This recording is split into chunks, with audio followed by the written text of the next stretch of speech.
Good morning, everybody. Welcome to the Saturday morning real estate marketing show with RuthieRocks, Ruth Allbrand, and I am Marketing Max. This is what episode is this again? 289. 289. And today we have a returning guest, a very young special returning guest. His name is Brayden, and he's going to give us some perspective on what's going on in the minds of I think he's 12, right? Yes, he's 12 years old. Well, I know the challenges that we're all facing as adults in this current environment with the whole situation with healthcare this year, but we're going to bring on a perspective, and hopefully it kind of grounds us in what really is important and where our youth is headed these days. So before we get to Brayden, though, Ruth, what is happening in Las Vegas other than the Las Vegas Golden Knights going back to the Stanley Cup Finals? I'm so excited about that. So Las Vegas, the market is just on fire. We, in September already, in the first 4 days, we have closed 369 homes. And compared to last year, same time frame in September, we had only closed 119. So we are 250 sales ahead of last year. Wow. Yesterday we had 146 closings just yesterday. But the good news, and the good news I'm always looking for, is that arrow up at the top left-hand corner, and that is that we listed 246 homes, which is awesome. And we have now jumped our inventory from 1.69 way up to 1.8 months of available homes, townhomes, and condos. So that is really good because we don't want these prices to go too high. That's all. Absolutely. I always say that, and hopefully people will understand why. We don't want to price the Las Vegas homeowners out of our own market. And if we get too high, that's what we'll do. And, that things are just cooking along really well. The new home sales have hit record highs. Last year, we were averaging maybe 800 new home sales a month. We've hit 1,300, I think it was in August. And that is a huge increase. And it doesn't look like they're going to stop, except with inventory problems. I think that because they didn't anticipate this, I think they did, but they didn't, and they didn't pull enough permits, maybe. I'm not real sure. That's not my area of expertise. But new homes are flying off the shelf, and so are resales. So I don't know what to tell you, but the pandemic has not slowed the market down at all. It's just amazing to me. And it's like the busy months just moved to the fall here, which is nice. Yes. I just read, I think, an article this morning, according to the National Association of Realtors, they're saying that median home prices around the country have topped 300,000 for the first time ever. Yeah. So, wow. That's a good stat. Yeah, it's a huge stat. Even at the mid of the slowdown, home prices have gone up, and this is maybe the one bright spot that we'll see in the economy is home prices. So in the real estate market. Well, we're one of the leading economic indicators, so we just want to keep it going. And I don't totally understand it because of the pandemic and the effects that we hear on the media anyway. Mm-hmm. But for whatever reason, people are buying homes and selling homes. Well, and when you have places like New York and LA, where these renters wanted to live there because one, the affordability wasn't there. And two, to be close to the city. Now, people are fleeing the city. Actually, there's a great migration out of LA and New York City right now. So all the people who are renting at, $3,500, $3,800 a month are moving down to the suburbs where they can afford, $600,000, $700,000 home for the same price that they were renting at, given the low rates that we have right now. So that's probably what's driving currently the marketplaces in some places at this point, especially around the suburbs of big cities, and then just places with water right next to it. So it's an interesting time, and we'll see how it develops.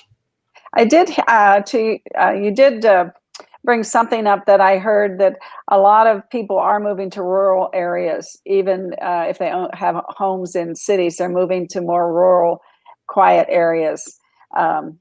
I guess they've seen, some things the past couple months that are scary. Yeah. We don't want to get political because Right. No, But the health yeah, issue and obviously the density issue is always something that causes problems, all around. I mean, yeah, when you have too many people living in one area, and then also a health scare that potentially could be contagious. I mean, people people want more isolation and space from each other. And heck, I'm even looking. We're in Las Vegas, and we're not even close to being as dense as cities like New York and LA. But like, it'd be nice to have a piece of property with an acre or two of land, or go to Kansas or Kentucky and get 200 acres of land and lease your farming and your property out and make some income. I mean, yeah. I'm gonna watch you do that, Max. right? I know. It's probably a decade in the making right now. Yeah, yeah. I think from my vantage point, which has got more years than yours, I think we all go through that stage. Probably. Well, let's bring on Brayden. What do you say? I'm Yeah, anxious to let's see get him him. on and let's Yeah. hear. Here he comes, Brayden. Here you come. And there you are. And I'm going to see. Good morning, Brayden. There we go. Good morning. How are you? Doing well, sir. Glad to have you join us. Thanks for coming back again here. Oh, of course. All right. How's my first question is, now that we've gone through 2 weeks of school now, Yeah. and this remote learning, I want to get your perspective on, thoughts on the remote learning, the experience, what's running through your head about it right now? I personally enjoy it. I actually like the online school more, but we go to school 1 week, 2 days, and the next, and then go to school 3 days, and then the next week we'll go online 3 days and go to school 2 days. Okay. The only thing that's a little strange is having to wear a mask all day. Okay. Oh, really? Yeah. So, that I guess kind of annoys me in some ways, but I'm personally having a good experience at school right now, and I like it. Oh, fantastic! What about the aspects of staying at home and doing the online schooling do you like? I think they're doing it pretty well because they set it up so you can see the classroom and the classroom can see you, and you hear everything she tells the class and everything because only half of us are in the classroom. So it's really a good program that they're doing, and they're doing the online teaching really well. So the teacher's actually in the classroom. Yeah. And are there other students there? Is that what you're saying? Half and half? Yeah.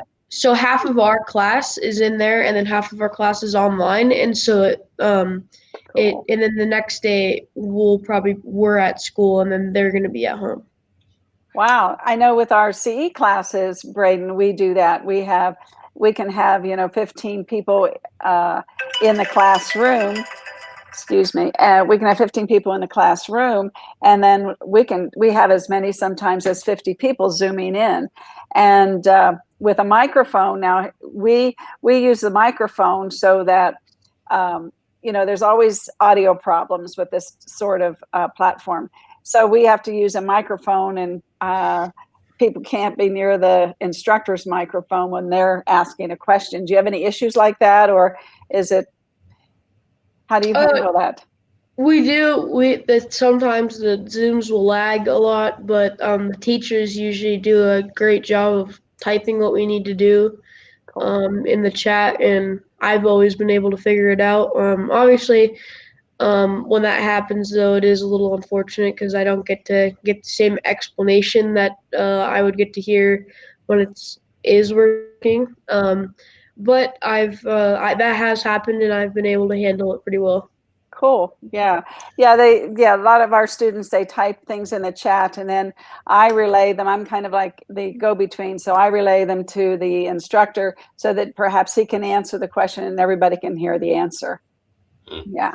And do you, how's the focus been though? What are some of the secrets or things that you do to like stay focused? Because obviously when you're at home, you're in the, it's a different environment. You're not with your other kids, and some distractions. And sometimes daydreaming and zoning out can happen quite a bit. What are some of your strategies to help you stay focused and attentive in the class? I like to put my phone downstairs so I don't have a distraction on my phone. That's a good idea. Yeah, I make sure like I give my mom all my video game stuff and even the TV remote, just so that way I can be focused on the Zoom meeting. Because it's important, because like, they're starting to assign out projects, for example, and if you're not listening, you're not going to know what you're going to be doing. So it's really important that you have to listen really well. Oh, fantastic. Great. And Max, your children, how are they going to school? How is that working in your part? So my kids go to a charter school, and I think all Clark County, other than private schools, are doing 100% remote learning right now. So my daughter's great at because she's very studious, but my son is a kinesthetic learner, meaning he needs to touch, feel, see things in front of him to learn and to process information and to keep his attention. So he, the first couple weeks were a little bit of a struggle for him, but we made adjustments, right? And one of the things that my wife and I have really focused on with our kids is making sure that we don't treat both kids exactly the same way and expect them to be a certain way exactly in every situation, because they learn differently. My daughter is a thinker. She, can see something, hear something, and then like internalize and make a conclusion. My son needs to feel it, touch it, right? And like be in front of it and move it around and manipulate it to like really learn. And so we kind of adjusted how he's, how much time he spends staying just in front of the computer versus allowing him to like, go jump around or go move around doing other stuff while the teacher's trying to explain to the other kids. He's in second grade now, so there's a lot of explaining to other kids, right, and helping other kids. And so during that period of time, my wife, to her wisdom, has said like, go play with your toys for a little bit, right, and then come back when we have an attendance. So credit to my wife here, she sits in front of the computer with him the entire time and monitors what he needs to hear. And so far it's working out, but they do miss the interaction with the kids, and for kids like my son, it's going to be a challenge, right? Especially he needs that interaction with other kids, and he also needs the ability to be hands-on, touching, feeling, seeing in front of them versus something virtual. So but we'll get through it, right? We always do. And because so, I'm like, go ahead, Brayden. Because I'm doing like the hybrid system, I used to be the same way, but because we go to school a couple of days, I'm like, get me home now. Online, because online school I like a lot more, because I like being in my own environment. Because in school, like right now, it's a little weird because you can only move one way in the hallways. You can only do so many things. So like if you have to go to the restroom, you usually have to walk around the whole building just to get there, because they don't want kids going one way and then the other. They just want one way through all the hallways. So it's made it a lot more challenging. So I just definitely enjoy going online a lot more, just because of how complicated it is.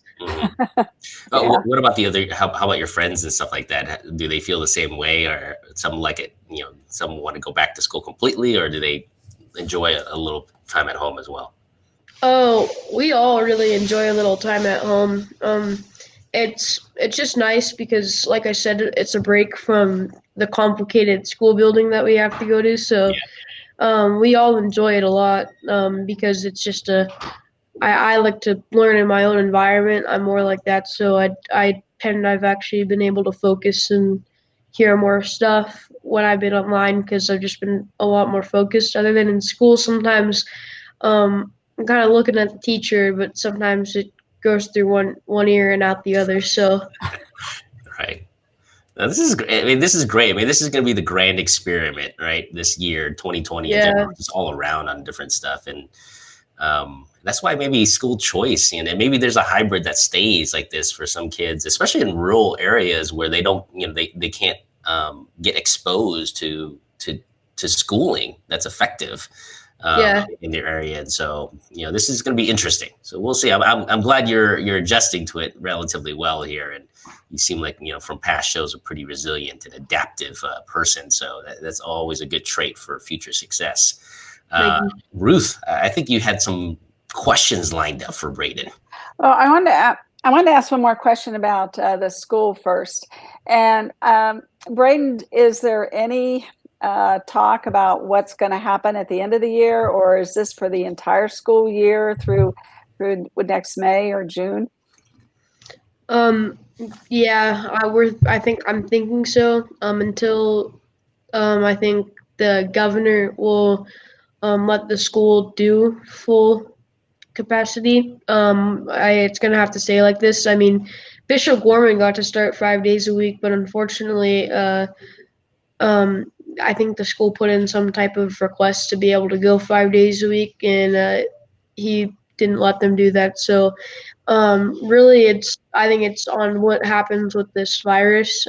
Because if it just where it is right now, it's gonna stay like this for as long until it gets under control a little bit more. Do you think if they come out with a vaccine that will of course it will probably be mandatory for children, don't you think? What are your thoughts, both of you? Me personally, I'm not. I mean, I think a vaccine is a great thing, but I don't think it's going to be an actual thing that's going to happen for like 2 years because, you know, somebody's going to probably come out with one, but it has to be tested on a lot of people. And I definitely would not want to get a vaccine shot until it's proven that it's not going to make you go crazy or anything like that. So Yeah. but that's my opinion on it. Yeah, I mean, same here. I don't know if they're going to make it mandatory. It's going to be tough, right? I mean, it's going to be tough to make it mandatory. There's always resistance right now, but they could do things like you can't go to school, you can't go into federal buildings or anything like that. Travel if you don't have the vaccine, they certainly can do that. But making it mandatory, it's going to be a tough battle for them because we've seen in the past here what some vaccines have done, and actually right now I think I read an article just recently here where polio has been eradicated for years now, right? Yeah. But I think Sudan in Africa, where they're still doing polio shots, that polio is actually making a resurgence, not from the wild polio, but actually from people getting vaccines from it, and so kids are seeing some stuff happening right now. And so I think we have to take a measured approach, and hopefully the administration and all these medical companies are doing their thing. The thing that concerns me is like, I don't like the fact that they have this no malice clause or whatever, the no safe clause, whatever it is that like prevents you from like having any type of legal recourse against these vaccine companies, right? I mean, that's my biggest big question mark. If it's so safe, then why is there this recourse? Yeah, maybe there's and the other question I always have is like, if we're willing to have what we call collateral damage on a vaccine, why didn't we want to have collateral damage on this virus, right? I mean, that's the thought process for me that goes red flag. So I'm with Brayden. I want to see more people get this vaccine ahead of me. I've never been a trailblazer on stuff like that, and we'll see. And knock on wood for the courage and the bravery of some of these people who are willing to do this for the rest of us. So, I mean, those are noble things, but unfortunately, I wouldn't want to risk my life or my kid's life. As the yeah, exactly. And really, with this virus, I think it's obviously affecting a lot more older people that have more health problems, and so I think people are really making this look a lot bigger. Because I know somebody who had it and he was fine for 2 weeks. I mean, and there's been, he had a friend as well who had it. I mean, I think really my age, it's really not about if we get it, because it's not gonna, I've actually seen something that it says we have almost a 99.9% chance of living if we caught the virus. But it's really just giving it to your grandparents or even my parents, because, especially my grandparents, because obviously, like, for example, my grandma, she's definitely doesn't have as strong as an immune system, everything. And, it wouldn't be good if she caught that, because it really hurt her. Mm-hmm. And what I garnered, this whole controversy with this whole CDC, new statistic that came out where 96% of all these reported COVID deaths, they had like the 2.5% or 2.5, pre-existing conditions. Now everybody's, debating about, whether it's 10,000 deaths or 185,000 deaths. That's not the question I think everybody should be asking. themselves. The question everybody should be asking is, the key to actually surviving something like this is making sure you don't have the 2.5 pre-existing conditions, the diabetes, the high blood pressure, the heart condition, right? And so if you live a healthier lifestyle, you just increase your chances by 96%, for a disease that could potentially wipe out the planet if we don't, right? And so the key is to live a healthier lifestyle, right? That's always been the key to every health scare, is just make sure your immune system is operating at its peak capacity, right? Perform by eating right, sleeping right, resting, and drinking water, right? Drinking water, right? Breathing, oxygenating your blood. I mean, all the fundamental things that we've known for thousands of years, right? And we've tried to outsmart those things over the years, right? So that's the key. I mean, don't pay attention. I mean, you're gonna, there's heated debates right now on Facebook and people calling each other names over this stuff. But the key is, don't have 2.5 pre-existing conditions, right? If you can prevent those things, it gives you an increased chance to survive any health scare. So, and I think, Max, what most people don't realize, especially when it comes to diabetes, most of it is diabetes that's been caused by not taking care of yourself, by eating the wrong foods. Not many people have what they call diabetes 1, which is the one that you're born with. It actually is because an organ in your body doesn't function properly. But diabetes 2 is because you don't eat right, you don't exercise, and you're usually overweight. And those are things that people can control. Exactly. And the same thing with heart disease. A lot of it now, I always talk about Jim Fix. He was the marathon runner who died while he was running, right? Mm-hmm. But he had a heart condition that exercise and food was not going to cure. So he was the exception. But most people, you can, like what I've done over the years, when I turned 60 years old, I started doing 30 seconds running, 30 seconds walking, 30 seconds, because what I learned is that you strengthen your heart when you do that. Your heart's a muscle, and you can actually strengthen your heart. And, I have a very strong heart, and I still do it. That leads me to the question for you, Brayden, for school right now. One of the things that my kids are lacking right now is that physical activity, right? And even in schools in general. You tell me, with the school that you're going through now, is like, how often do you get out and do physical exercise?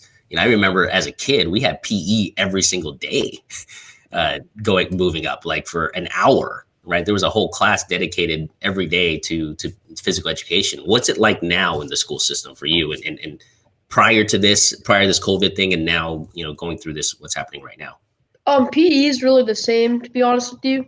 We do it every other day, but me personally, because I train a lot for football, so I have, I either have football practices or every day, usually after school, I'm going and training or lifting weights with my mom. So I'm really active in working out in the gym, and I train really hard for football. But they're giving us good PE workouts. They make us run like 2 miles and do a couple things. So it's definitely good, and we do games and stuff. So they're doing a good job with it, and we don't have to wear a mask when we do that, which is nice. Thank goodness, right. So, Brayden, you go to private school?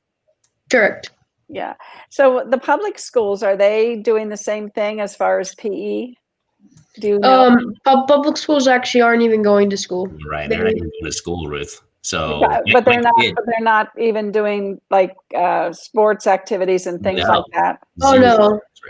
School will have to come first before the sports, probably just because of everything that's going on. I mean, I know my football season just got canceled, so that was unfortunate. But I think everybody really, I think sports aren't going to happen for like another year unless you're like in the NFL or the NBA and you have an opportunity to be staying in. Right now.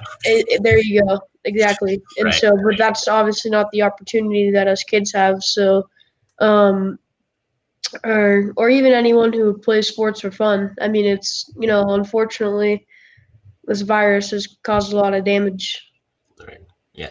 So I know we're about to run off at 9:30 here. We have to have a hard stop at 9:30. But I want to ask you,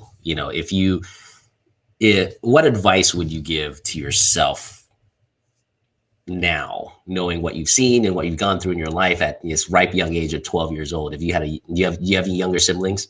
I don't. I have two older sisters. Okay. What would you tell a younger brother that's 6 years old right now, going up? What advice would you give him right now about school, about life, about everything that's happening right now? Really to work hard, push your limits always, because you got to work your hardest and do good in school. I think doing good in school, being a hard worker, and doing the best that you can with everything is a good way to do everything. No matter if it's sports, homework, no matter what it is. I think you got to work hard and show passion to things you really want to do. Because I'm definitely not a believer of if you say you want to do something and you talk that you want to do something, but you're not putting any hard work in for it, and you think it's just going to come to you. Well, that's good. Sound advice.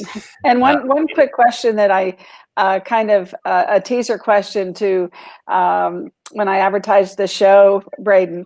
It's, if you had one superpower, what would it be?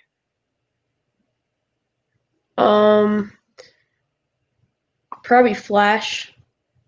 To run really fast? Yeah.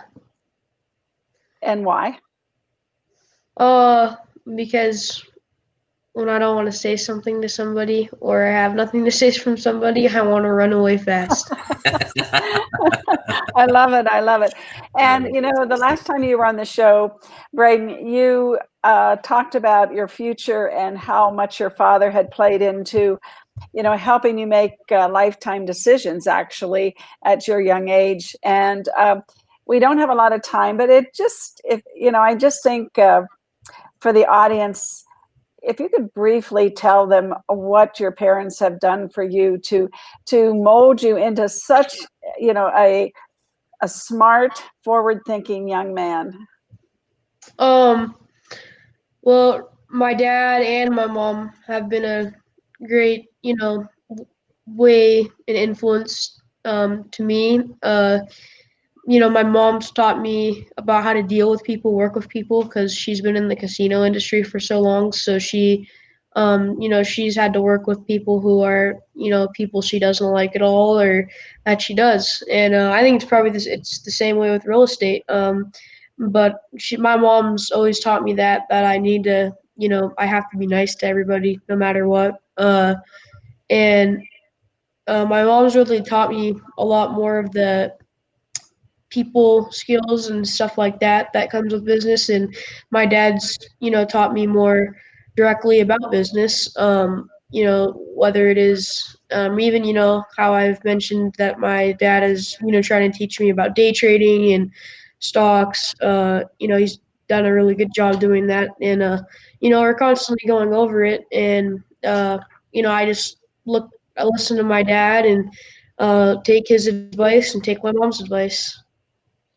Well, they've done a great job, and I ask you that question for all the kids that are going to watch this video over the weekend, and hopefully be inspired by you, Brayden, because you certainly are an inspiration. Thank you. One last question: how do you feel about eighth place trophies and medals? This might be controversial. Eighth place? Yes. So, just to get 8th place on something? Yes, and you get a trophy. I'm walking out of the building. There's only one winner. Right. That's my only controversial question for you today, Brayden. I'm with that too. I don't believe, first, second, third, great. 8th place trophies, probably not the best. Best the kids. Maybe when you're little. I mean, but if you're my age, I mean, absolutely not. Right. Well, good. That settles it. There you go. Just simple wisdoms. I can tell you, one of the greatest teachers of all time, right? Jesus said, you can learn so much from young kids because, they're not tainted with the world, the disappointments and the world views quite yet. So I appreciate you coming on here, Brayden. Keep at it, keep doing well and working hard in school here. And we look forward to have you actually coming back as maybe a regular guest as you progress through your life, just to see how things have changed and, based on your decisions and, your work ethic, where your life leads you. So appreciate you coming on. Ruth, any last words here before we end the show? Well, I appreciate it too, Brayden. And I was thinking, as you were talking today, perhaps you could come up with a subject that you would want to discuss. And again, because you're so inspirational, and I think that people could really learn from you and be inspired by you. So I don't want that to go to waste. If you come back and want to share some ideas, it can be 10 minutes, it can be 15 minutes. It doesn't have to be 25 minutes, because we can always talk about other things too. But we really appreciate you. And I can't wait for you to come to my training center and we figure out what you and I could do together. Oh, thank you. And I appreciate you guys having me on the show. More importantly, I really do appreciate it. Yeah, you got it. You got it. Well, everybody have a great, let's see. I was going to show this and then I didn't. Here we go. It's Labor Day. Happy Labor Day, everybody. Happy Labor Day. Labor Day happened back in the 1800s, and they did it to honor the labor force. And we're still honoring all these people that are working. And congratulations if you're still working right now. Yes. Okay, everybody. We love you. Thank you, Max. Thank you, Brayden. Have a good week, everybody. See you tomorrow. All right. Bye. See you guys. Bye-bye.